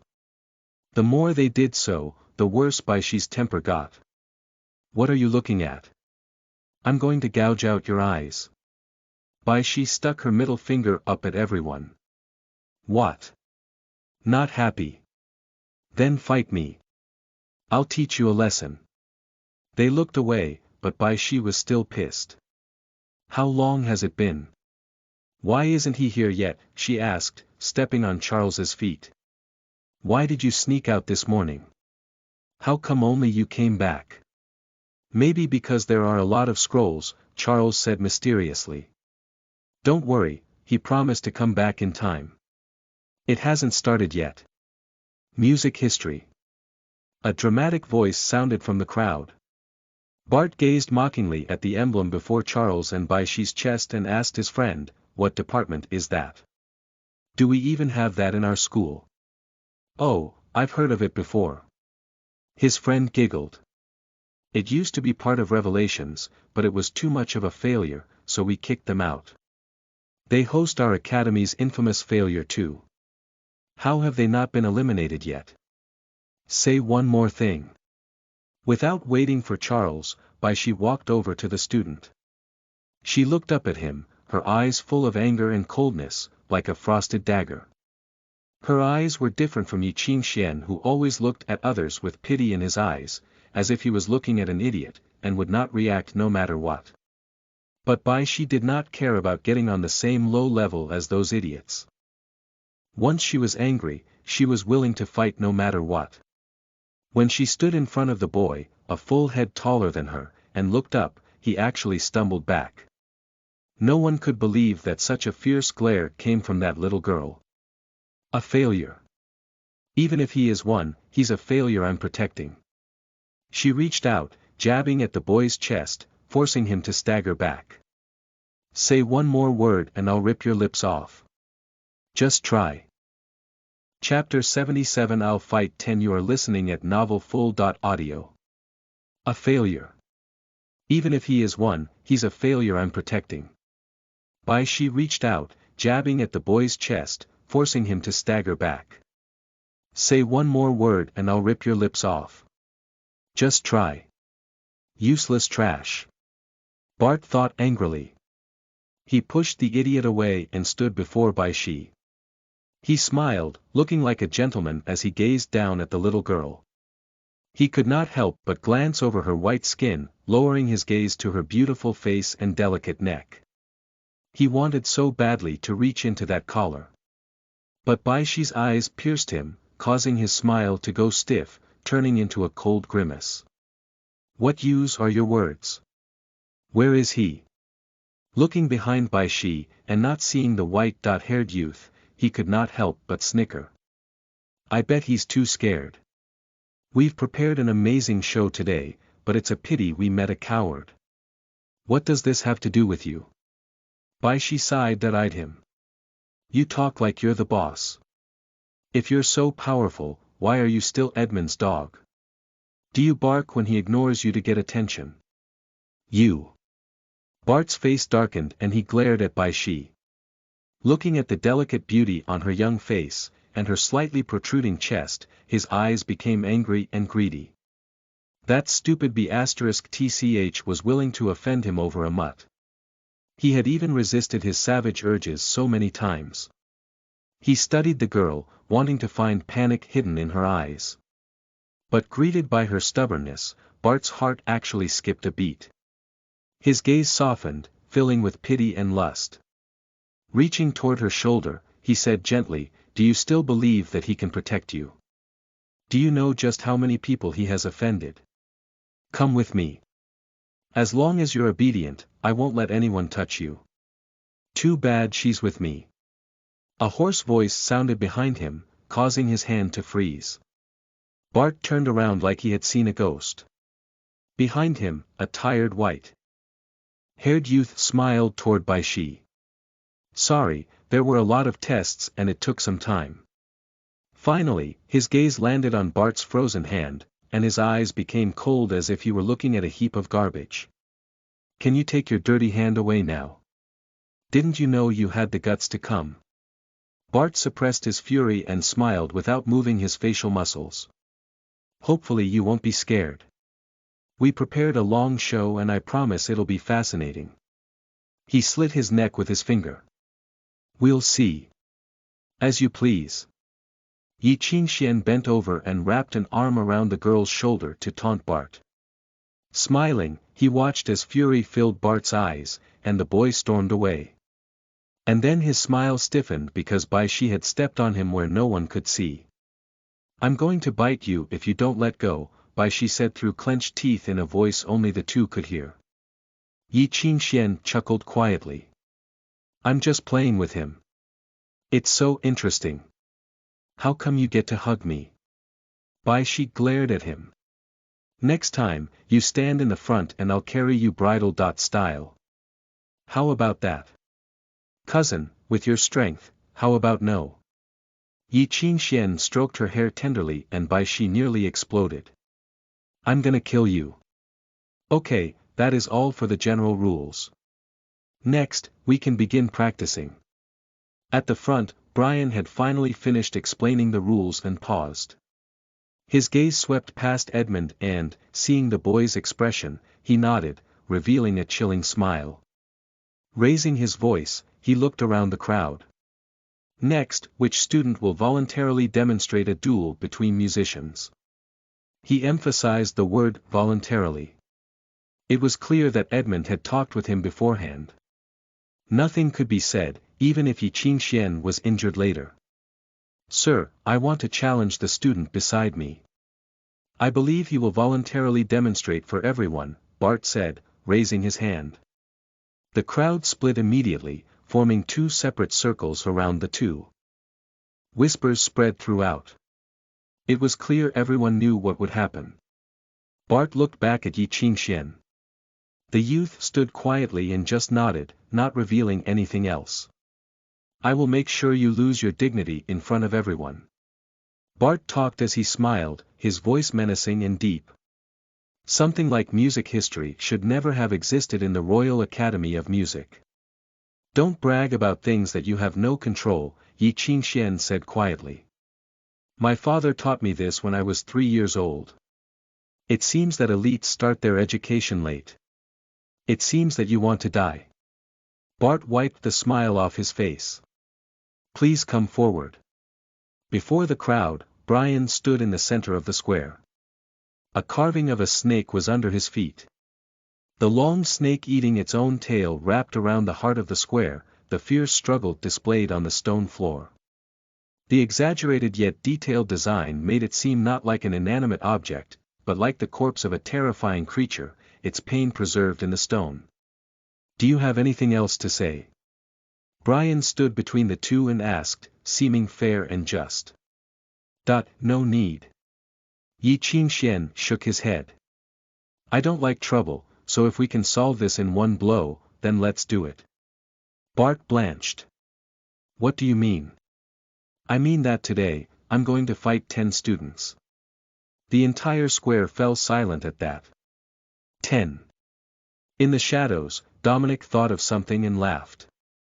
I thought it would be boring to see a bunch of kids play around, but I didn't expect that there would be a wolf today. Challenge to be the concertmaster in the first practice lesson. Concertmaster challenge. When everyone finally processed what Yi Qingxian meant, chaos erupted like boiling water. He's going to challenge to be the concertmaster within the first 10 days of school. This is too much. Is it possible? The person behind the speaker shook his head. Probably just go big or go home, someone murmured. At least he'll lose with more honor this way. Even Brian, as the judge, was shocked. Concertmaster challenge. He turned to look at Yi Qingxian, carefully studying this quiet youth for the first time. Humble clothes, lack of alchemy equipment, no elite emblem, an Easterner. He furrowed his brows, as if he was looking at an idiot.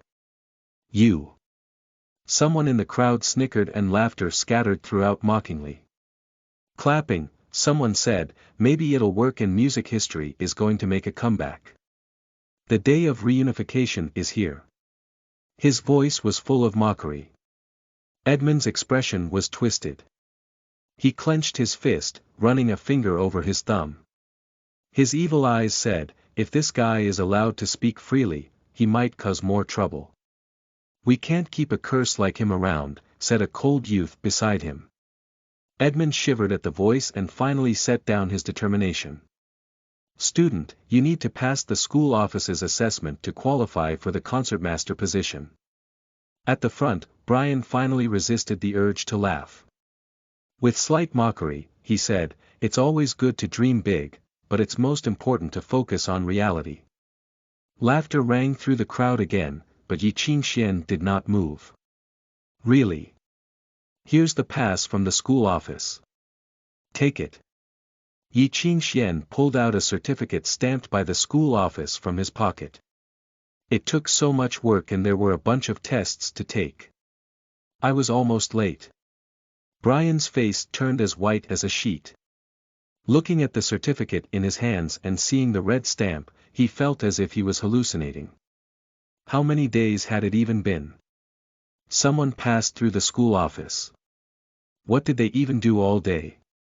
They just let a downtown redneck pass the tests. Little did he know, the school office was upset too. The drat Easterner appeared at the door before the sun had rose, saying that he wanted to pass the test for the Concertmaster Challenge. He did not give them any time to prepare. They had wanted to skirt around the problem, but who knew that this guy would take out the school regulations and cases of past requests to fight back. Unable to refuse, the school office grudgingly called over all the teachers of the office and gave him 6 tests that a first-level student should never be able to pass. They included the Battle of Asgard and Burgundy, music history of the sacred city and other subjects that were notoriously difficult, labeled as immediate fail subjects. They even added in an advanced number theory final exam question. The Concertmaster Challenge included many academic things too, so they decided to make this fool give up once and for all. But they had not known that this misguided white-haired guy had grown up in the hidden archive room of the church library. Even theological debate would not be a problem for him. He even received full marks on the test problem that had been created just to eliminate students. When he received the test, Yi Qingxian was ecstatic. In the end, the school office had no choice but to accept it, and give him the certificate. This guy was looking for death anyway. He was merely a student, while there were others who had already reached rhythm level in the first year. There were people who were close to becoming an official musician. Are you crazy? Bart cast a look of disdain at Yi Qingxian. This is a friendly fight between musicians, not crude fighting between commoners. If you do what you always do, you'll get expelled. Yi Qingxian glanced at him. I think that I know the rules much better than those who don't even flip through the student handbook. This doesn't follow the rules. Brian was completely taken aback by the school office's certificate. As if grabbing onto the last bit of protection, he said, even if you pass the test, you still need to notify the entire academy. Now, you. Please don't worry about this. Yi Qingxian took out his pocket watch and glanced at the time. I think that everyone knows by now, right? As he said this, he turned back and glanced at the crowd. The troll senior whistled and gestured that everything was going as planned. Spread rumors. I'm the best. Charles thought, laughing. Before he could finish laughing, a commotion sounded from the entrance of the square. Chapter 78 Despicable. So despicable. You are listening at novelfull.audio. A commotion suddenly sounded in the quiet square, along with hurried footsteps from the tunnel. You in front, move. It's the Concertmaster Challenge. Hurry up. It'll be over if we're late. I want to see Eastern Yi beat up the challenger. Hurry up, hurry up. PSH, I bet he's the one getting beat up. Look, Mom. I'm going to be on the notice list. Someone come and drag this psycho away. The dark crowd took up the entire square. Everyone was startled and stared at each other. Did it start yet? Get on with it, I'm in a hurry. Front row seat, front row seat. Hey, don't leave. You made me drop my drumstick. Stop playing around. It's the Concertmaster Challenge. Besides the rowdy students that came to see the show, there were many curious professors as well. Yi Qingxian recognized some familiar faces, such as the gloomy Banner, and Ben who had rushed back to campus after receiving the news. Charles cut through the crowd like a fish in water. I have stools. Does anyone want some? Anyone? Sit up close to the first Concertmaster Challenge of this year. Don't miss this opportunity. Pumpkin seeds, soda and ice cream, anyone. It's all £5 per set. They're not being sold individually. Don't want it. Okay then. Charles called out, hey, I have a rotating chair for you, Professor. Would you like one? It's only £50, very cheap. You want 3. Great. Charles. Yi Qingxian could not help but bury his face in his hands and sigh. He should have guessed this was what would happen when Charles had lugged a mysterious pile of things over. So this was what he had been waiting for. Rooted to his spot, Brian's expression changed. He prepared to say something, but behind him, a hoarse voice said, "Good. Just like this." Dominic spoke from the shadows. He rolled the peanuts in his hands and threw them in his mouth, one by one. Seeing that they tasted good, he waved. "Hey, come here, give me 2 more bags."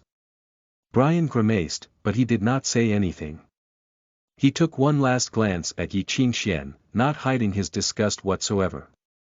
"Since the school office has already verified it, we can start now. But it's different from regular duels. You are allowed to injure and maim in the Concertmaster Challenge." Spitting out the word aloud, he announced the start of the challenge and left. The square silenced in an instant. It was finally starting. At the heart of the snake circle, Bart stared coldly at Yi Qingxian. Facing each other, they put their hands to their chest for a bow, performing all the required etiquette. But when they looked at each other, Yi Qingxian heard Bart say, "You will regret this decision. I've been a student for 2 years." Yi Qingxian was calm as ever. He gazed at Bart with frustrating pity. "If I win, I hope you will promise me something." He sighed. "My time is precious. Can you all go and read more books and stop causing trouble for me?" He paused, shaking his head. "Wasting other people's time is shameful. Are you scared?" Bart chuckled. "This is only the beginning." Yi Qingxian pursed his lips. It was as if they were speaking different languages. It was a waste of time.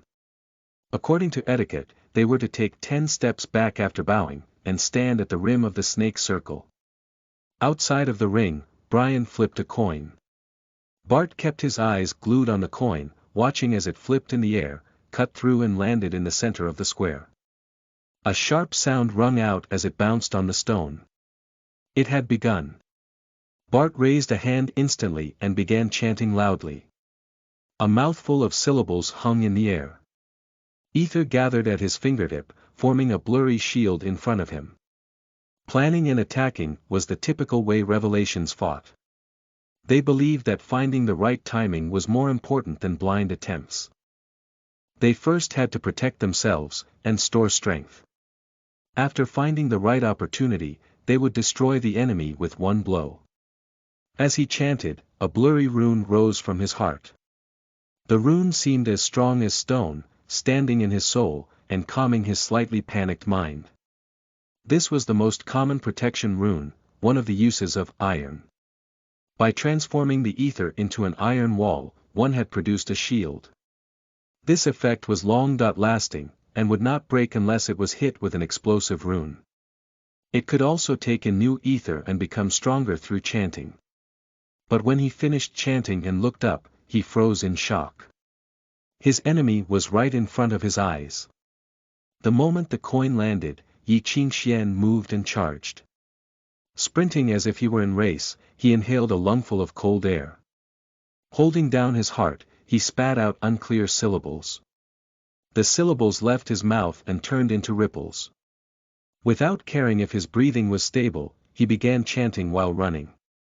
His skin instantly turned red, his veins bulging, as if he was burning with a high fever, but he continued to speed up. He traveled dozens of meters in the blink of an eye. Before Bart could finish his chanting, Yi Qingxian had already crashed into the shield. Then he stepped firmly onto the ground, like a nail hammered into the dirt. Looking up, he saw Bart's wide eyes and his own reflection in them. He tried to remember what Victor had taught him. Pushing off of the floor, his momentum transformed. Strength rose from the ground, following his calves, rushing into his waist and shoulders, pushing his clenched fist up, and up until the raised fist smashed into Bart's jaw. Crack. The ether dissipated. Jaw dislocated, Bart's feet practically flew off of the ground due to the sudden force, and he toppled back. Still in the same spot, Yi Qingxuan's face was expressionless, but he was cheering inside. Just like what Victor had said, that punch felt indescribably satisfying. And his knuckles hurt. The corner of Yi Qingxuan's lips twitched, and he resisted the urge to shake his hand out. He grimaced in pain. On the other hand, Bart rolled painfully on the ground. Fighting though through the pain, he lifted his head, a bit of blood on his lips. Des. Embarrassed to death, he could barely speak. But before he could finish, the world went black, and he passed out. This challenge ended in such an odd way within 5 seconds. As everyone gaped, Yi Qingxian remembered Bart's last words, "Are you scared?" and wanted to sigh. "I just wanted you to feel less humiliated." He looked down on Bart and shook his head. "Why couldn't you understand that? Despicable. So despicable." Bart's friends roared from outside the ring. "He broke the rules. This has nothing to do with a challenge between musicians." Foul. Outside the ring, Brian furrowed his brows, his expression turning upset. "This is a challenge between musicians. How can you fight like you're brawling in the streets? You." Beside him, someone chomping on sunflower seeds interrupted him, "Professor, look again." With his usual infuriating smile, Charles pointed at Yi Qingxian.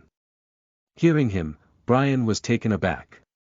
His gaze fell on the back of Yi Qingxuan's neck. Red blood flowed continuously, faintly revealing the mark of a rune. Along with the rush of blood, there was a faint sound like a bubbling creak from the youth's thin body. It was the sound of blood rushing and crashing against the shell of his body. Runed flow.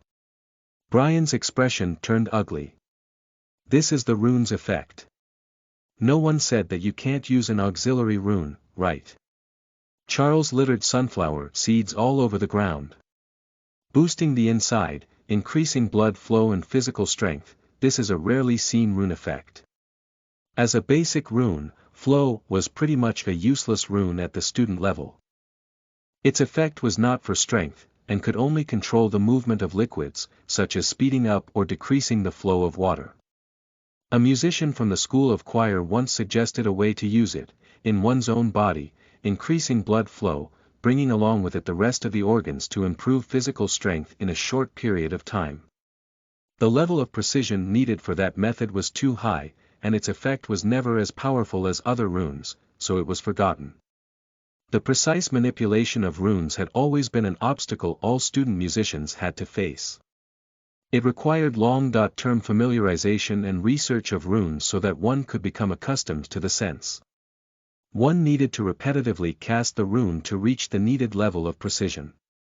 No one would have imagined that there would be a crazy person who had forced himself to memorize who knows how many syllable records of runes, and instead of mastering the control of ether, had adjusted the syllables based on the precision needed. Just as swordsmanship requires the wielder and sword to be one, and everyone worked to become familiar with their sword, there would always be someone who looked all over the world and found one sword for chopping firewood, one for hurting people, one for vegetables, and one for breaking down doors. The former was definitely easier, and if one wanted to do the latter, he would be considered crazy. No wonder Charles had said that he used force on the runes. Rooted to his spot, Brian's expression changed as he finally processed everything, but it still felt wrong. In the end, he finally reacted. "No, it's too fast." He chanted too quickly. It was less than half the normal time. Hearing Brian, a professor in the crowd reacted too. "That's right.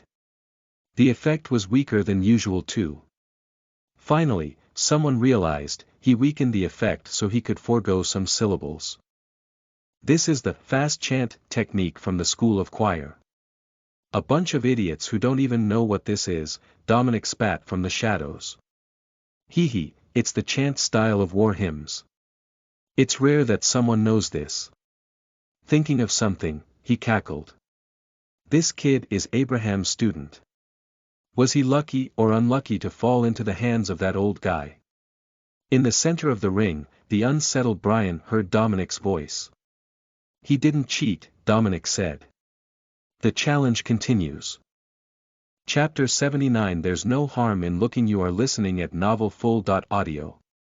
Decades ago, the Asgard people hatched a plan called Wild Warrior to strengthen their enforcement.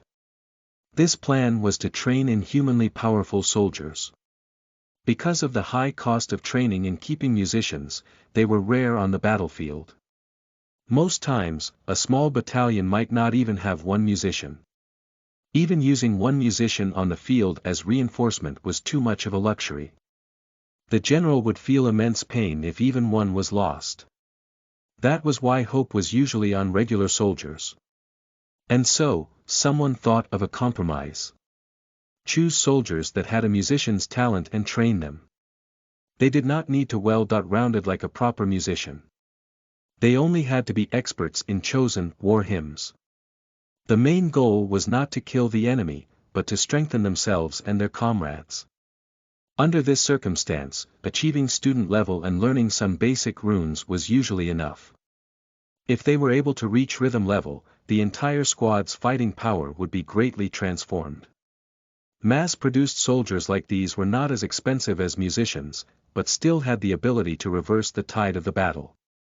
The end result was that wild warriors were born. Not qualified as a proper musicians, these soldiers were seen as defects and cannon fodder. But on the battlefield, they were surprisingly useful, and even invented the technique war howl. The wild warriors, clad in bearskin armor and wielding battle axes decorated with runes, had become a class of soldiers comparable to high-class knights. Their war howl could activate runes and music scores, strengthen themselves and comrades, and create miracles on the battlefield. Naturally, this had been imitated by others, including Anglo. Dominic had once been a trainer as a military accompaniment musician. As he knew, there was also a secret unit formed by these soldiers at the time called Dragon Riders. Even most military insiders did not know of its existence because they lived in the dark world, separate from the human world. The military at that time was continuously creating cheap cannon fodder to explore the dark world. But the wild warriors contained secret techniques of Asgardian musicians. When other nations tried to copy it, they were destined for failure. After a while, the practice was stopped because of unknown reasons. Decades had passed and people no longer remembered that Anglo had once experimented with accompaniment musicians. What Dominic had not expected was a reunion in the eerie underground palace. Even if it was a simple chanting technique and rune, there was only one person in the entire academy who could teach that skill. War Musician Quick Training Manual, Dominic sighed softly. Abraham, why do you still remember these outdated things? In the darkness, Dominic found his pipe and lit it. Breathing in wordlessly, he felt the smoke fill his lungs and his pain stopped. He squinted. Have you not given up yet? At 2:20 that afternoon, Sidney waited impatiently outside the school under the blazing sun. He wiped his sweat away and looked into the distance. Pacing back and forth, he seemed to be waiting for a guest. Amongst the passerby, a girl wearing a wide-brimmed hat arrived wordlessly. A black veil hung before her, covering her eyes and beautiful face. Her white hair had been hidden under the hat. She had not arrived in a carriage, nor did she have thousands of servants clustering around her. She looked like an average elite lady. Only a middle-aged servant followed her, holding an umbrella to shield her from the sun. Seeing her, Sidney swallowed nervously and went up to welcome her. In rough Eastern tongue, he said politely, "Welcome, Your Highness." The princess from Yunlu had stayed in Avalon for half a month now. Her ambassador mission had been completed yesterday, and now was preparing to leave. But for some reason, she requested to tour the city before she left and see what Avalon was like. She refused the path and guards provided for royalty, and took one inconspicuous servant to begin her secret trip. The royalty could not interfere with her plans. They could only secretly notify security of everywhere she planned to go so that they could prepare and make sure there would not be another assassination attempt. After touring the Opera House and Clock Tower, Her Highness also went to Westminster Church. Apparently, she conversed happily with Archbishop Madon about theology. Even the Archbishop commented privately that her knowledge on the Bible was comparable to his. Closely thereafter, the alchemists of the Royal Academy of Engineering were also enchanted by the princess, praising her intelligence and opinions. If not for her low-key actions, coming and leaving secretly, only observing and avoiding all secret topics, people may have misinterpreted this as Yunlu showing off her power. Thankfully, she had arrived at the last stop. Everyone let out a sigh of relief secretly. But Sydney faced immense stress. If the crazy principal was still here, dealing with that difficult girl would be no problem. But the principal did not care about anything, so Sydney was in control, but he did not have the confidence. He could only pray that the princess acted how she had before and not cause any trouble. In response to Sydney's welcome, the girl nodded. Queen Mary told me that the Royal Academy of Music is an interesting place. This trip would have been a waste if I couldn't visit it before leaving Avalon. Your Highness has spoken too highly. The Academy is nothing but a place for education, Sydney replied calmly. But he let out a sigh of relief inside and he could not hide the pride from his face.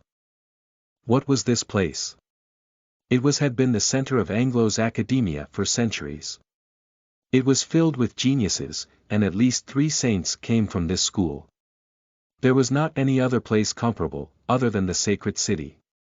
Countless country leaders had visited before. A little girl was nothing. If you would like to know more about the academy, you must visit the auditorium. We've already prepared it for your arrival. He walked in the front, leading the way. Princess Xuanhuan, please follow me. Blasphemy. The furious servant stepped forward and glared at him. You lowly servant dare to call the princess by her first name.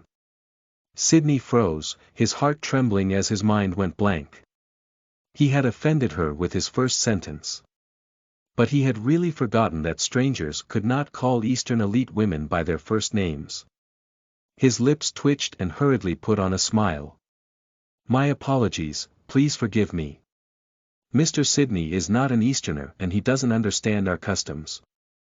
We shouldn't blame him and just do as they do in Anglo. The girl referred to as Xuanhuan raised a hand, telling the servant to retreat. Neutrally, she said, this isn't a formal occasion. There is no need to use my title. You can call me by my surname. I'm sure there won't cause any confusion here. Sydney finally let out his breath and nodded. Miss Yunlu, please follow me. The servant huffed and followed closely. Sydney walked in the front. Wiping cold sweat from his brow, he felt that his task was extremely difficult. The Royal Academy of Music was established 400 years ago. A century ago, famous artist Hermes remodeled it. It is now a well-known site in Avalon, especially the auditorium, which is representative of the Gothic style. Sydney guided them down the wide street covered by verdure, endlessly introducing facts about the ancient architecture. It was clear that he had done his homework last night and memorized a lot. Yunlu Xuanhuan listened quietly. She nodded occasionally, as if she was not paying attention, adding more stress on Sydney. Suddenly, she halted, stopping in place. Sydney's heart skipped a beat. He ran over to her quickly and put on an enthusiastic smile. Miss Yunlu, what's the matter? It's truly too hot today. Shall we take a rest? Xuanhuan remained silent, ignoring him. She looked to the side, as if she sensed something. After a long time, she pointed to her right. What's there? Sydney blanched. Following her gaze, he panicked inwardly, his expression turning troubled. This. The fat middle-aged servant rolled her eyes. When Her Highness asks a question, you answer it. What are you doing stuttering like this? Sydney's expression froze and he could only reply truthfully, it's the Jianlan Underground Palace. Underground Palace. Is it like a prison? It is just a place to store old items. He wiped at his sweat.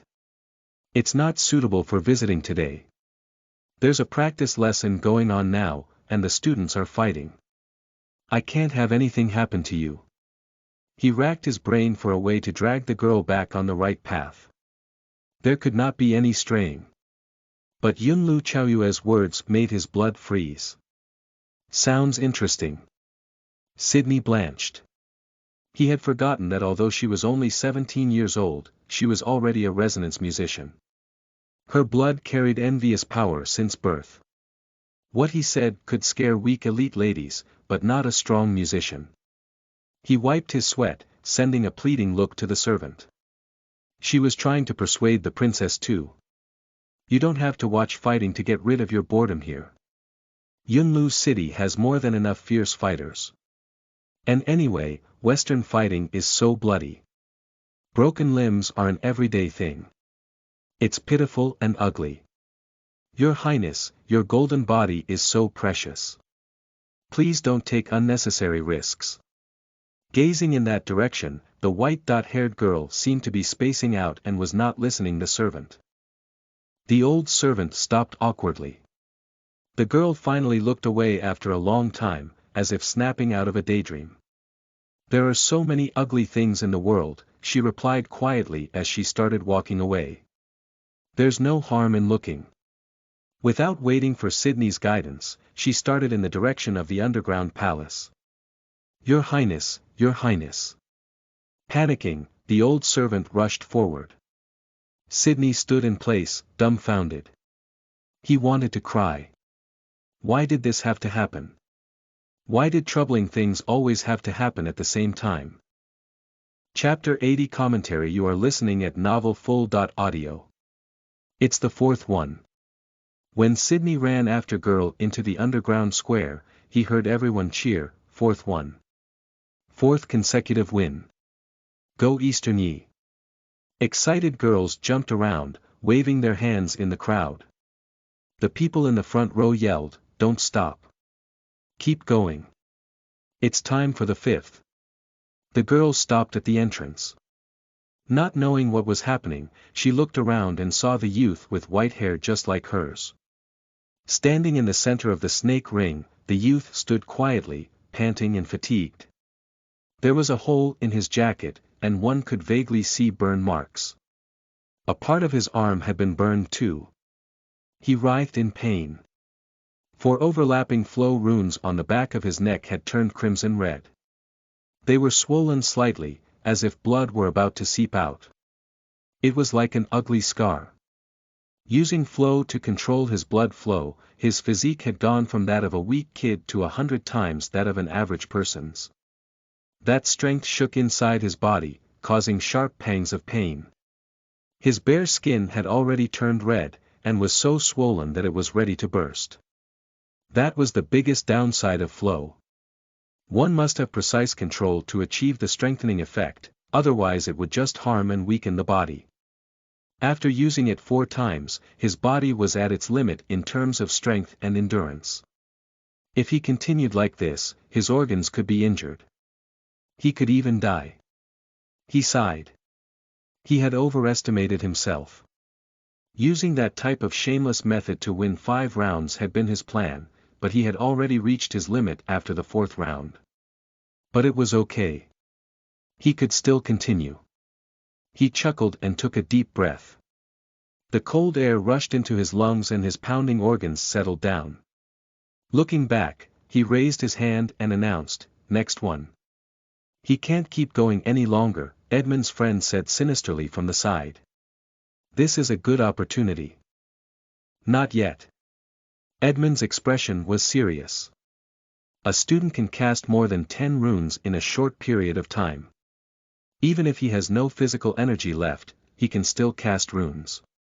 Looking toward his left, he said, John, go up this round. Push him to his limit, but not all the way. I want to end him personally. Don't worry. The thin kid named John smiled. His sickly pale face was flushed with excitement. Feeling the sachet at his waist, he said, I'm well prepared. With that, he walked out from the crowd and stepped into the circle. Seeing him, Brian's eyes filled with satisfaction. John was different from the previous cannon fodder. He had been a student for more than a year. He may not have grasped combination runes, but he was already better than most students. Are you ready? He asked. John stated, Teacher, he has already fought 4 consecutive rounds, and has used up a lot of energy. To make this round fair, I would like to use the challenger's special rights and increase the density of ether. This way, it'll be easier to cast runes. He paused and smiled. I don't want to take advantage of him. Brian nodded in satisfaction. Of course. Without waiting for Xuanhuan's reply, Brian knocked on the head of the snake. Cold light shone from its eyes instantly. The density of ether increased 4-fold inside of the ring. The crowd fell silent. But the commoner students quickly reacted and started yelling, Despicable. Shameless. How is this fair? Do you have any dignity? What's wrong? She glanced at Charles. Isn't it good to increase the density? It should be easier to chant now. It depends. Charles's brows furrowed. The strength of a rune's effect depends partially on the density of the ether, but don't forget that it only applies to cast runes. For precision runes that require a precise structure, high density actually makes things harder. If Yezi keeps using that tactic, Flo's burden on him will increase 4-fold too. They've found his loophole. He doesn't have a perfect of a control on Flo yet. In the center, Xuanhuan sensed the thick ether in the air. After a while, he looked up at John. Is this your tactic? It's not only that. Laughing coldly, John reached into the small satchel and pulled out a thin strand of spider web between his fingers. The audience erupted into shocked yells. Recitation supplies.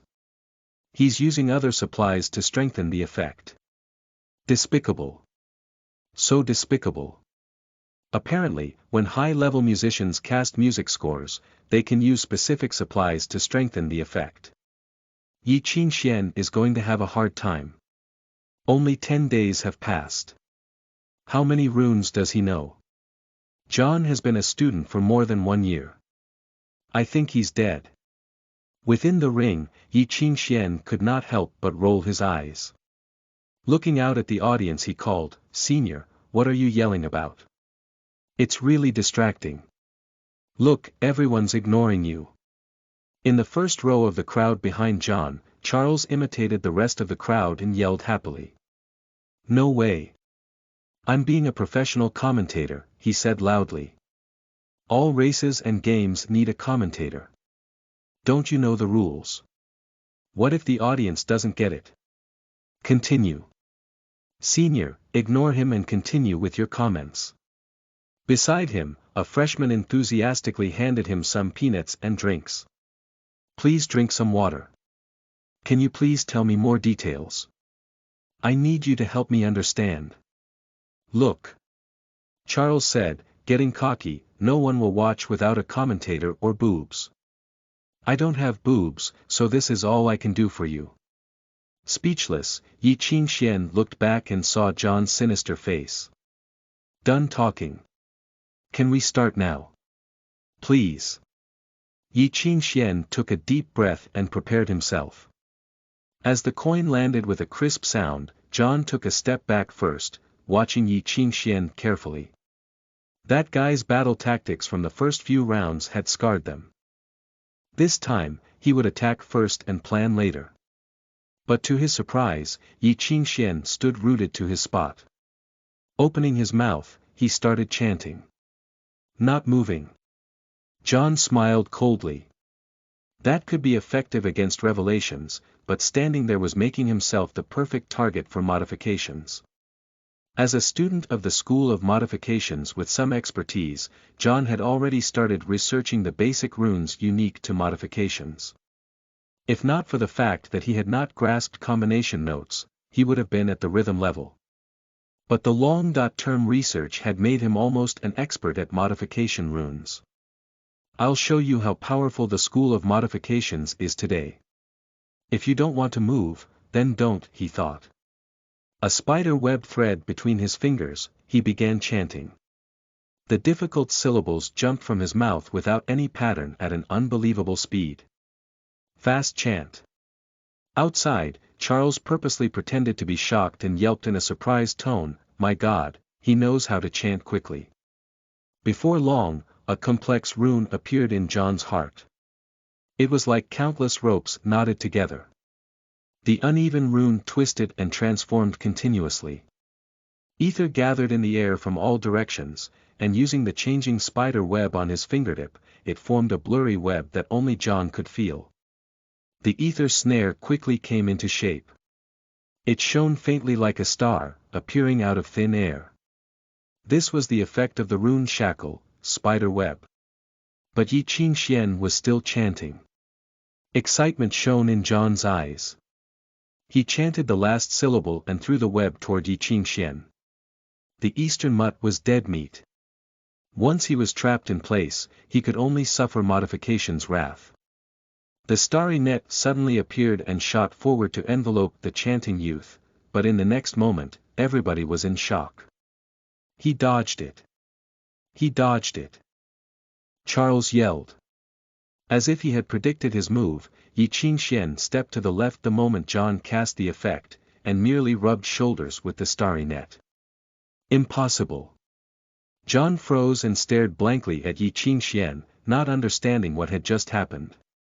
How could a student discern the exact time that he would cast the rune and dodge at the moment he could not change anything?